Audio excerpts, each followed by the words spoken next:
প্রিয় ছাত্রছাত্রীরা, আজকে আমি তোমাদেরকে এই ভিডিওর মাধ্যমে ক্লাস 5-এর আমাদের পরিবেশের যে সমস্ত প্রশ্নগুলো দেওয়া হয়েছে 2025 সালের আয়ামারিন প্রশ্নচিত্রাতে সেকেন্ড সামেটিভের জন্য 4 নম্বর স্কুলে যে সমস্ত প্রশ্নগুলো আছে সমস্ত প্রশ্নের উত্তর আমরা আলোচনা করবো আজকে এই ভিডিওর মাধ্যমে। তোমরা ভিডিওটা শুরু থেকে শেষ অবশ্যই দেখবে, আর চ্যানেল যদি নতুন হয়ে থাকে অবশ্যই তোমরা চ্যানেলটাকে সাবস্ক্রাইব করে রাখবে পরবর্তী স্কুলগুলো প্রশ্ন উত্তর পাওয়ার জন্য। এবং এর আগে যে স্কুলগুলো ছিল সেগুলোর প্রশ্ন উত্তর আমরা আলোচনা করে দিয়েছি, তোমরা প্লেলিস্ট থেকে পেয়ে যাবে, সেগুলো অবশ্যই সেখান থেকে দেখে নিও। আজকে আমরা এই 4 নম্বর স্কুলের প্রশ্ন উত্তরগুলো আলোচনা করব। তো 4 নম্বর স্কুলে দেখো যে প্রশ্নগুলো আছে 4-1 বিকল্প উত্তরগুলি থেকে সঠিক উত্তরটি বেছে লেখো। 5টা এমসিকিউ এই প্রশ্ন এখানে দেওয়া আছে, 5 নম্বর দেওয়া আছে এই 1-এর প্রশ্নের। 1-1 প্রশ্ন, একটি জীবাশ্ম জ্বালানি হলো, তাহলে একটি জীবাশ্ম জ্বালানি কয়লা, লোহা, তামা নাকি পারদ, সেটা তোমাদের হবে কি অর্থাৎ এখানে অপশান ক অর্থাৎ কয়লা।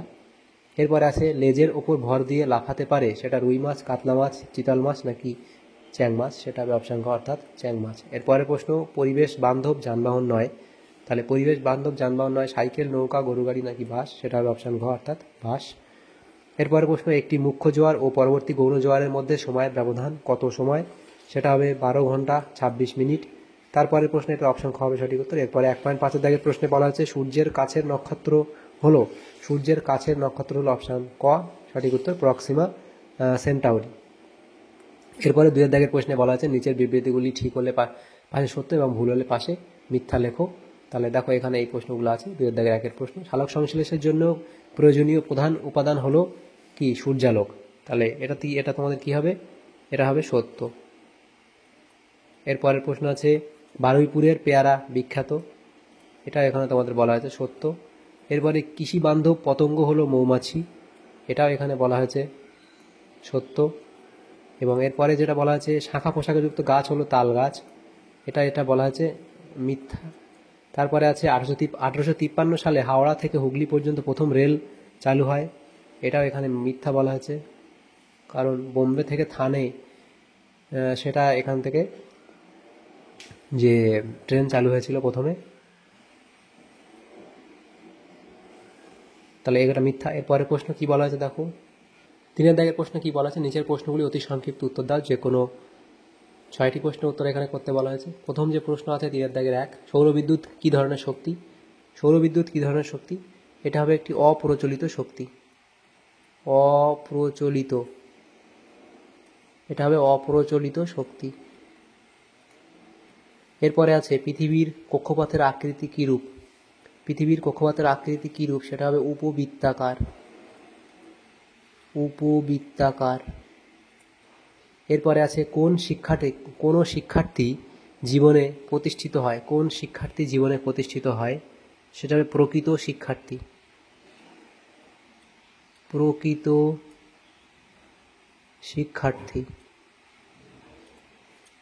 এরপরের প্রশ্ন, পথের পাঁচালী বইটির কার লেখা, বিভূতিভূষণ বন্দ্যোপাধ্যায়ের লেখা,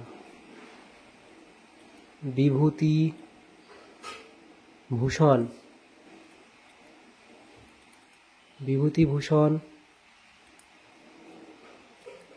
বন্দ্যোপাধ্যায়ের লেখা,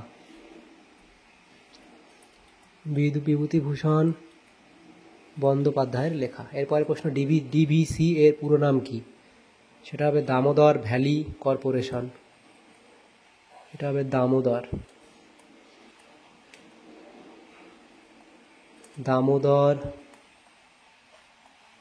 ভ্যালি কর্পোরেশন।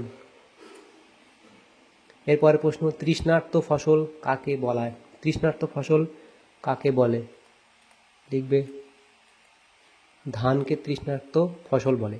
গম কোন ঋতুতে চাষ হয়, তাহলে গম চাষ হয় কোন ঋতুতে, শীত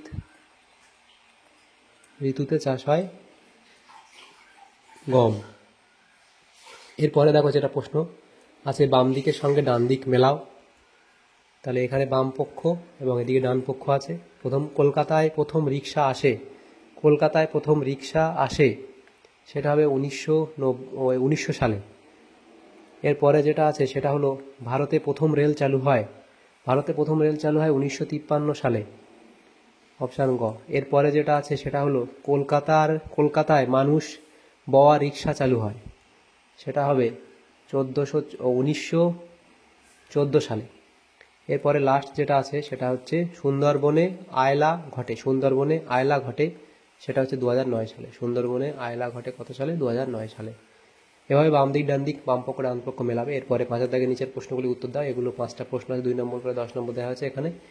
নেক্সট পেজে আলোচনা করব। প্রথম প্রশ্ন দেখো, ভূমিকম্প সৃষ্টির 4টি কারণ লেখো। তাহলে ভূমিকম্প সৃষ্টির 4টি কারণ এখানে লিখে দেবে, দেওয়া আছে এখানে ভূমিকম্প সৃষ্টির 4টি কারণ। এরপরে আছে জলচক্র বলতে কী বোঝো? তাহলে জলচক্র বলতে কী বোঝো এই অবধি লিখবে। অ্যাসিড বৃষ্টি হয় কেন? অ্যাসিড বৃষ্টি কী কারণে হয়? এই সমস্যার জন্য হয়, এখানে লেখা আছে, লিখে দেবে। এরপরের প্রশ্ন, উল্কাপাত ঘটে কেন? উল্কাপাত কী কারণে ঘটে সেটা লিখবে এই অবধি। এরপরের প্রশ্ন আছে 5.5, চন্দ্রগ্রহণ ও সূর্যগ্রহণ কীভাবে ঘটে? তাহলে চন্দ্রগ্রহণ লিখবে এবং সূর্যগ্রহণ লিখবে এই অবধি। তাহলে এই প্রশ্ন উত্তর হয়ে যাবে। তাহলে দেখো আমাদের এখানে যে প্রশ্নগুলো ছিল ক্লাস 5-এর আমাদের পরিবেশের 4 নম্বর স্কুলের সমস্ত প্রশ্নগুলি উত্তর আমরা আলোচনা করলাম এই ভিডিওর মাধ্যমে। তোমাদের যদি সামান্যতম উপকার এসে থাকে ভিডিওটা, অবশ্যই একটা লাইক করবে আর বেশি বেশি করে বন্ধুদের সাথে শেয়ার করবে। এবং পরবর্তী যে স্কুলগুলো আছে সেগুলোর প্রশ্ন উত্তর পাওয়ার জন্য অবশ্যই তোমরা আমাদের চ্যানেলটাকে সাবস্ক্রাইব করে রাখবে। Thank you, thanks for watching.